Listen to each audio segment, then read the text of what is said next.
आडवण आणि पारदेवी येथील शेतकऱ्यांचा मुंबईपर्यंत मोर्चाचा इशारा। इगतपुरी तालुक्यातील आडवण येथील औद्योगिक भूसंपादनाला शेतकऱ्यांचा तीव्र विरोध आहे। हा विरोध लक्षात घेता उद्योग मंत्री उदय सामंत यांनी मंत्रालयात स्थानिक खासदार, शेतकरी आणि अधिकारी यांची बैठक घेऊन गत महिन्यात भूसंपादन प्रक्रियेला 2 जूनपर्यंत ब्रेक दिला होता। तसेच शेतकऱ्यांसमवेत बैठक घेऊन चर्चा करणार असल्याचं स्पष्ट केलं होतं। दरम्यान बैठकीचा 2 जूनचा मुहूर्त टळल्यानंतर बुधवारी मंत्रालयात बैठक अपेक्षित होती। मात्र हाही मुहूर्त टळल्याने 10 जूनपर्यंत बैठक घ्या, अन्यथा मंत्रालयावर मोर्चा काढू असा इशारा शेतकऱ्यांनी दिला आहे।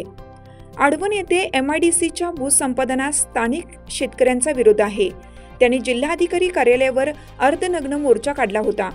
यानंतर खासदार राजाभाऊ वाजे यांच्या मध्यस्थीतून उद्योग मंत्री उदय सामंत यांच्याशी मंत्रालय शेतकरी शिष्टमंडळाची बैठक झाली। तेव्हा 2 जून रोजी या प्रश्नी पुन्हा बैठक होऊन चर्चा करण्याबाबत उद्योग मंत्र्यांनी शब्द दिला होता।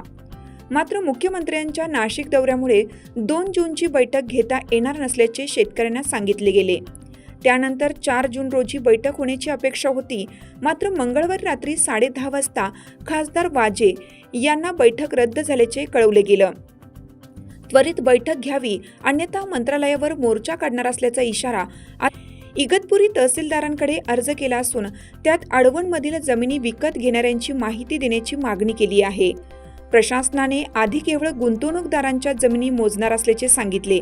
त्यामुळे हे गुंतवणूकदार नेमकी किती व कोण आहेत, त्यांच्यात व शेतकऱ्यांच्यात फरक काय, त्यांनी गेल्या वर्षभरात आडवणला गुंतवणूक कशी केली, गुंतवणुकीमागील त्यांचा हेतू काय, असे प्रश्न शेतकऱ्यांनी उपस्थित केले आहेत।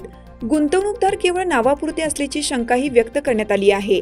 एवढ्या कमी वेळेत गुंतवणूकदारांनी जमिनी विकत घेतल्या असून त्यामुळे स्थानिक शेतकऱ्यांवर दबाव टाकला जात असल्याचा आरोप शेतकऱ्यांनी केला आहे। लोकमान्य न्यूजसाठी संचालक लक्ष्मीकांत शिंदे, इगतपुरी।